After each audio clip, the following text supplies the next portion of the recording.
Hello.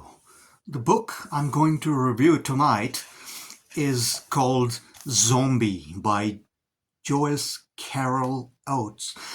This book was published in 1995, and this book won quite a prestigious award, one of the best in horror fiction, Bram Stoker Award that year for Best Horror Novel.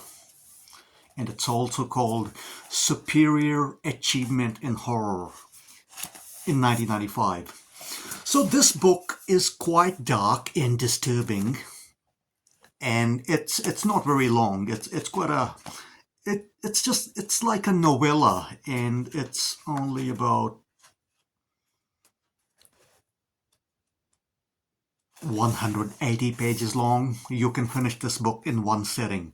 But like I said before, this is darkly disturbing, and it's told in a first-person style, and the narrator of the story is a very disturbed individual, a serial killer who is about 30 years old, and he is a caretaker of this hostel where the students from overseas, mostly from Asia, come to stay and study in the USA. And this guy is a caretaker, and he's quite privileged. His parents are rich. His dad is, I think like the headmaster. I read this book last month, but I haven't gotten around to review it yet, so I'm doing it tonight. So he's quite privileged, and his parents are rich, and in the past he has committed crimes, but he's out walking scot-free. And now if you have read any of the Joyce Carol Oates books, you know she writes dark, disturbing, violent books, and she presents this underbelly of the US society, which not many novelists, the stories that not many US novelists dare to tell, or the territories they want to go to. But she's not scared of telling stories that are dark. Her most recent book, called Butcher, published in 2024, tells the story of this gyno-psychologist surgeon from the 1850s who is well established in his field, well respected, but he's a sadistic psychopath who performs these operations on helpless female patients. A very dark book, very, very dark. Dark as this 2024 novel. Check that out. It's called Butcher. I'll review that book sometime soon on this channel. But yeah, let's get back to this. So he's a caretaker, and he uses his position to prey on these students from overseas who are in US to study. And like I said before, the whole story is from the point of view of the antagonist, the serial killer, Quentin P. He calls himself QP. We come to find out that his name is Quentin, and he is quite a sick fucker. He's quite disturbing, and quite a few books that I've read where serial killers were the narrators of the story, first person. One of them, the quite infamous one, is American Psycho by Bret Easton Ellis, which I've reviewed on this channel. But in that book switches to third person for a little bit towards the end, but yeah, mostly that book is in the first person. But overall, if you read that book, it's quite ambiguous. This yuppie guy in her mid to late 20s living this materialistic, pleasure-bound life with not even a tint of spirituality or any goodness of any kind, and his life is so hollow that he find himself committing these crimes. But in that book, it's left very ambiguous. Does he really succumb to killing people, killing ladies, homeless people, or is he imagining all that because his life is so materialistic and bland that he has no fucking outlet? So in American Psycho, it's left open, and you're open to your own interpretations of that book. But there's nothing left ambiguous. Quentin P. is a killer, and he's quite disturbed. But the society, because he's from a rich family and he's quite privileged, his family, he has this protective layers around him that he's walking out among the society hunting on these helpless students. He comes across also quite a bit of a racist, and he all through this book we see his thought process mentioned, and it's quite sick. And he's like, he's gay, and he's like, I have to prey on people who, if they go missing, no one's gonna come looking for them, and no one really gonna miss them. So these students from overseas, away from their families, if they go disappearing, who's gonna miss them? Not for a few weeks, if they're not in touch with their family every day. No one gonna miss them, and who's gonna fight for them? So he knows all this, and he's quite sinister, and he's preying on them. And he drives this van, another serial killer trope, looking for praise, looking for the prey, people to prey on. He mostly kills guys. He's gay. Now, in Joyce Carol Oates' books, the universe is quite cruel. As in reality, the universe is uncaring and cold, and so many times the law of the jungle prevails.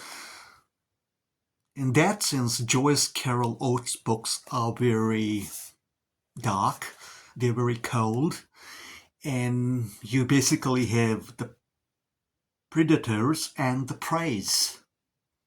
And there is not much morality in her books. If you're easily offended, or you want the justice to be served, and the bad guys meet the bad end, that doesn't mostly happen in her books. The universe in her books is quite cold and uncaring. And sometimes it's like that in reality. The law of the jungle. You have the strong and you have the weak. And like people say, karma will get you. But does it always happen? Sometimes, you see bad guys win in the real life. And you have the strong and the weak. And in her books you have the strong and the weak, the predators and the preys. And it's the contrast is stark, and you feel sorry for the guys who succumb to the serial killer. But yeah, it's quite dark. And it's quite disturbing. It's only a short book. Like I said, you can finish this in one setting, but it will disturb you. If you're easily offended, easily disturbed, maybe don't pick this book up. But if you have read American Psycho and derived some pleasure from it, or if you've seen the movie was great. In the movie, Mary Herron, the director, very tastefully skipped all the nasty stuff that's actually in American Psycho book.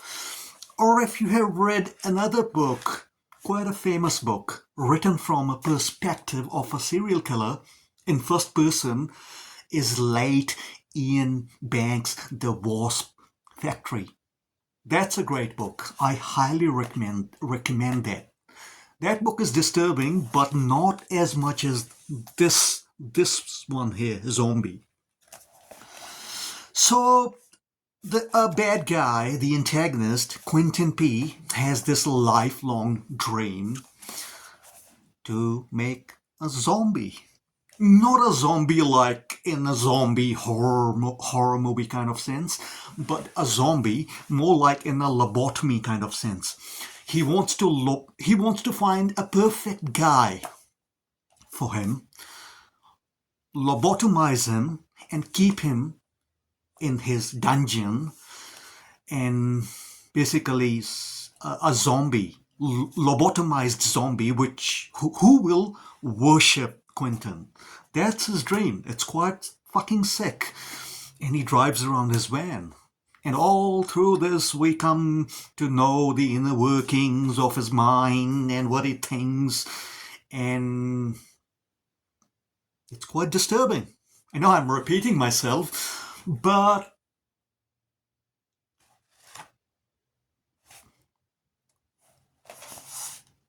also he thinks his thought process is less eloquent. It's more graphical. In this book, he draws. I mean, it's Joyce Carol Oates writing this book, but it's the serial killer who is narrating the book. And there are these rough sketches of what he's thinking, of doing. Like this sketch right here is of him doing a research on how to fucking perform a lobotomy. It's quite disturbing.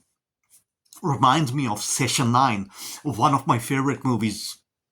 One of my favorite horror movies of all time. It was released in 2001, set in Denver's State Psychiatric Asylum. Great movie. Quite ambiguous, Is it the demonic possession, or is the main guy losing his mind? Check that movie out, Session 9, and there is quite a bit of mention of lobotomy in that book, and there's this one scene where this one character is trying to freak another character out, trying to tell how the lobotomies were done, and it's pretty cool. Check that scene in Session 9. Check that out if you haven't seen it. But back to this book. I don't think I will easily forget this book. The Wasp Factory by Ian Banks, great book. Not as disturbing as this, but I won't forget that book.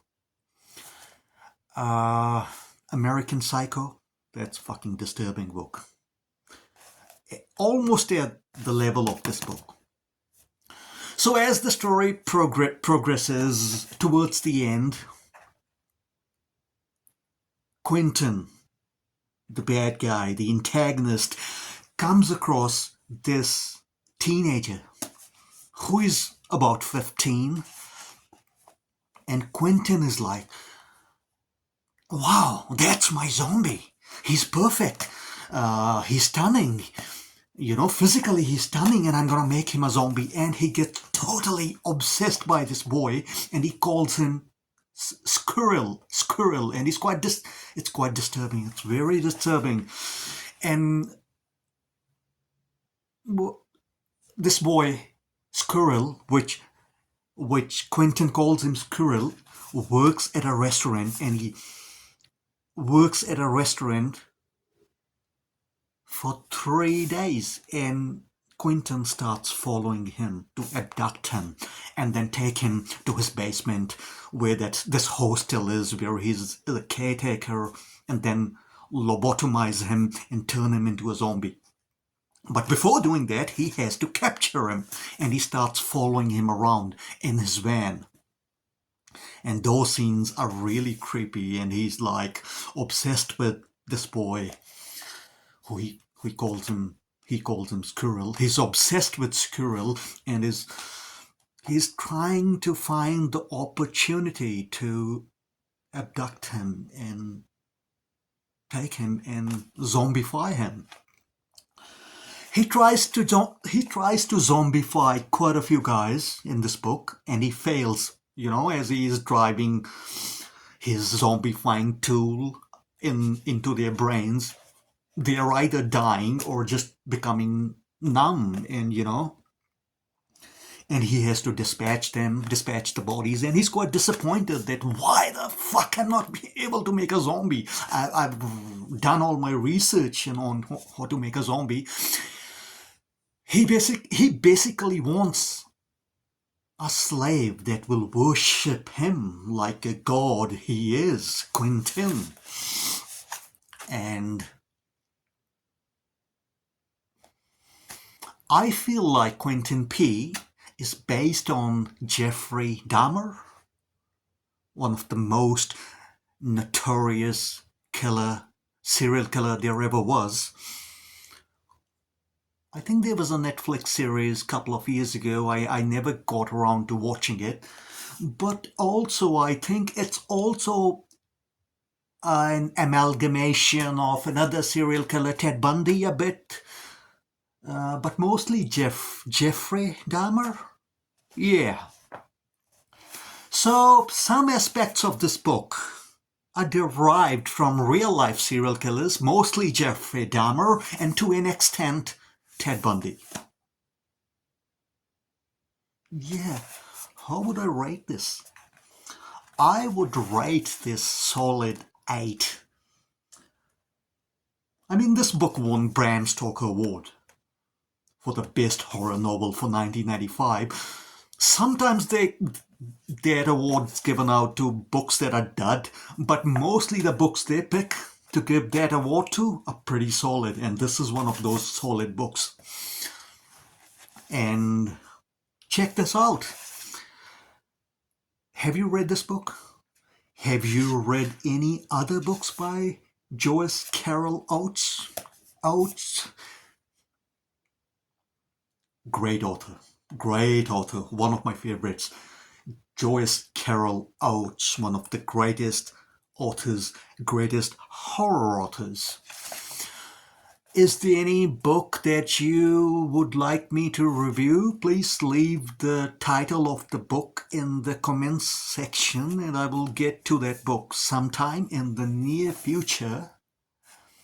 If you like this channel and if you like the books that I review, please like and subscribe and leave the comments in the comment section, because the algorithm loves it, and then this channel will go into the feed of more people, then they can watch it, and people who like to read cool fiction and thought-provoking fiction, it can go in their feed, and it helped me out. So please like and subscribe, and many thanks for watching. In the meantime, keep on reading great fiction, keep on reading great horror fiction, splatterpunk, weird fiction. Keep on reading great fiction. And I will get back to you, guys and girls, sometime soon with a new review. In the meantime, have a great night. Cheerios.